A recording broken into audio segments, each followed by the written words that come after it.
So what's good, Yungiin? What's going on? How you been? Everything been straight, man. How about yourself? Good, just getting ready for the holidays, doing a little shopping, making sure everybody taking care of my people. That's the most important thing. Yeah, I'm all about the people, same here. So I want to ask you a question, Youngin. We never found out, how did you get your name, like that name, Youngin? Where does that come from? To be perfectly honest, it was this guy that used to go to the same barber shop I used to go to in Oak Cliff. He was from New York. Real popular dude. I ain't gonna put his real name out there, nothing like that. He used to always call me that. He used to like the way I was dressed and like the way I carried myself. I had an old Caprice back in the day that was real clean. And he used to always say, man, that go young and coming through with that Caprice. He looking good always. And he just used to always give me a lot of love. So I never liked it, the name Youngin. It just stuck to me when I started rapping and when I did Corvette Crazy. Oh, speaking of Corvette Crazy, I mean, that was a smash. So tell me, Right. like, how do you feel about that record today? I know you made it a while back. And I you did. had some success from it. Like, how I do you did. feel about that? A lot of people like the record. A lot of BS came with it. I got a little backlash from it for far as like people saying that he got to degrade black women. I got a little backlash from it because the video was too long. A lot of people feel like the music that's coming out now, it got a you got a short. A lot of people have a short attention span. So when you look at the direction that everybody going for us with the visuals or whatnot, just by that being long and people liking the song the way they like it, I know it'll stick to their heart a lot more. Uh, far as the motivation, I gotta give it up to J and B for the Crazy in Love record that they made a couple of years back, because that's what kind of sparked the idea of Corvette Crazy. Oh, okay. Cool. So is Jay-Z, that's it, like one of your influences in music, or? Yeah, Jay-Z and Beyonce. Okay, both of them. Oh, really? Yeah. Oh, okay. So you a Beyonce fan too then? Yeah, from Texas, yeah. Okay, that's right. I'm saying I rep that Lone Star State. Yeah, showing love. So tell me this. So after these couple years in music, are you happy with your overall success, or how do you feel about it? For the most part, I feel alright about it. I feel like I came back with another decent record with S2. I feel like nothing on four wheels can make a real MC. It's just about having continuation to keep rocking. It had a good magnitude of success and it spread it, so I'm happy about that. Okay, cool. So what do you think about other people's music that's coming out today? Like, what do you think about the sound and the changes in music? How do you feel about that? I listen to everything, man. I listen to the good, the bad, the ugly, whether it's okay music, whether it's good music, whether it's bad music. I just listen to everything because you got to listen to everything to kind of see which way it's going. And when you hear a song you don't like, you got to understand why you don't like it other than being judgmental towards the person you feel like that's putting it out. I feel like when you real, that's just what come with it. But other than that, that's it. Pause it. Pause it. I gotta make cut. No. We are about to.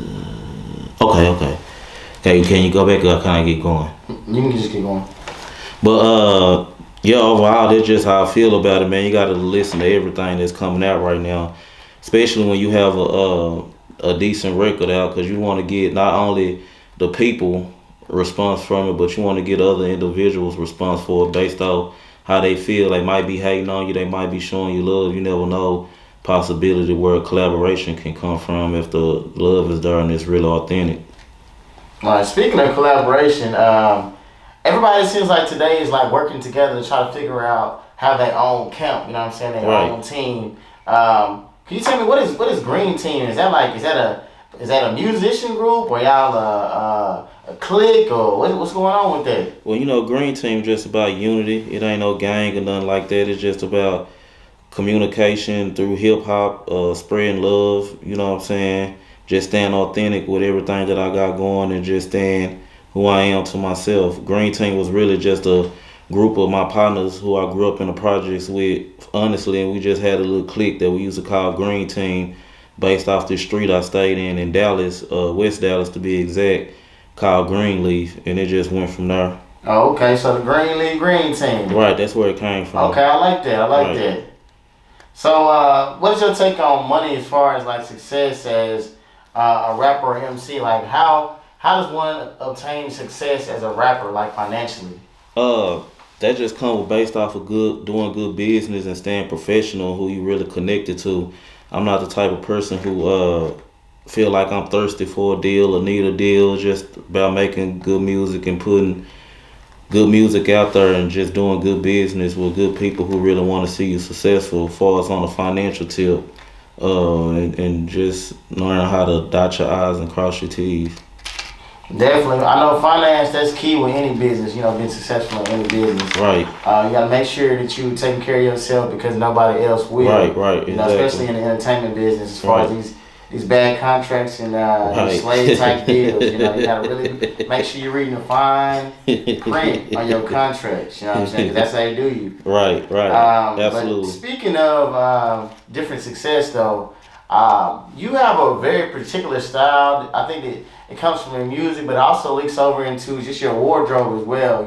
You're known for fashion. Can you tell us, like, how did you get into fashion, or where do you get your style from? Really, just from the streets, man. I know a lot of people wear designer fashion. I don't wear designer fashion, but I like the direction that Rakim took for us with the old school coming from New York in the early 80s and the late 90s and whatnot.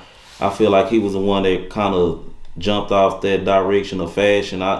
It's kind of hard to say where it's going now, but I just kind of just stay street with it. Every time you see me, hell, all I got on is mostly fila. That's all I really wear for the most part. I'm always trying to switch it up and just go against the grain a little bit based off what other artists are doing or what other artists are wearing, because you got to remember everybody should stay being different. You know what I'm saying? They're doing their own thing. It ain't about a trend. It ain't about a wave. It's just about being yourself and staying true to who you are. Yeah, that's what you gotta do. You gotta stay true to who you are, your roots. You know what I mean? Never forget where you came from or the people that helped you get you there. Right. Absolutely right. So people say you love trees. I mean, right. What's that about? Like you like a nature guy? Or what's going on with that? Right. I mean, that whole thing kind of came from looking at Beyonce and what Jay-Z put together, for us with I mean, it just really just fell in place. Jay-Z always had the rock, whichly that's nature bound, and Beyonce always had the beehive with the trees, which that's nature bound, and I always feel like their music was nature and natural, and it was real soulful. So it kind of connected with the direction that I was going. But far as for the trend, of course, Beyonce been out longer than I have, of course. I just kind of got to give it up to her because she kind of set the direction for me to go. Again, being a fan of her music as well as Jay-Z music, it was just the open gap that I seen, and the shoe kind of fit for us the direction with me staying on Greenleaf when I was a kid.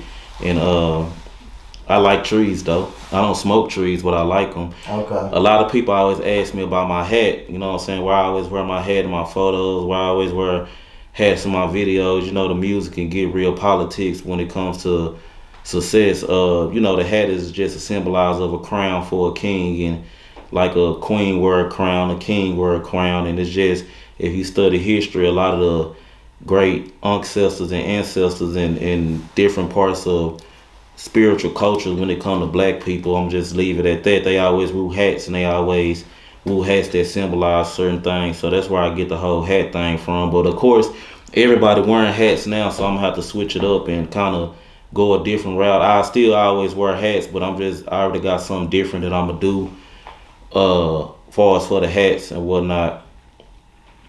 Okay, cool. Speaking of crowns and being royalty, is there any kind of gems that you like to get? I know you grew up in the hood. Right. You've been in this music business for a couple of years. Trying to get it going. We ain't there there any yet. gems that you can drop on the youth that might want to be going in the same type of direction? They might want to get into music, or maybe they just want to just have some advice about being successful in life. Right. Don't be bamboozled by social media. Don't be bamboozled by people who don't really mess with you, but they want to act like they mess with you. Be professional. Understand that it is a business, and keep God first. And shout out to Megan Thee Stallion for wearing that black dress on Instagram. That's right. Shout out to me for that. A lot of people was asking me, well, how did I come up with S2? Well, S2 came about, it was a situation basically when I was in a mall, and this dude was telling this kid, he need to pull his pants up and this, and how he need to dress and this, and my whole thing is, man, you gotta to the older individuals out there, we gotta let these kids be kids and grow and experience different parts of life based off however they want to dress. It kind of reminded me of myself, and then I still sag my jeans or whatnot, but it's a time and place for everything. The kids got to understand that. But S2 was basically about you doing what it is that you want to do. You going your own way. You doing your own thing. You doing what you're supposed to do. I notice in music you got a lot of jealousy and you got a lot of hate and you got a lot of people that'll try to hold you back behind the scenes. But you at the same time you got to do what you're supposed to do and what feel right in your heart to learn from your own mistakes or either learn from your own greatness. You know what I'm saying? Life is about balance and life is about lessons. So Supposed to was one of those records. Well, Supposed to was a record that I wanted to fit everybody. You know what I'm saying? The youngins, the elderly folks, everybody that just understand life. That you gonna do what you supposed to do until you find something better that comes along. You know what I'm saying? It was a real good record if you really listen to what I'm trying to get out there to the people and towards my audience. So S2 was one of my best records I ever did. A lot of haters said I couldn't come back with another hit record. I came back with a hit record times two. And I'm doing what I'm supposed to do. Green Team. I know that's right. Well, that's dope, Yungiin. Make sure everybody check that out on S2, guys. S2. Check that out. Yep. And stay tuned for Yungiin's next moves. Yep. Green Team.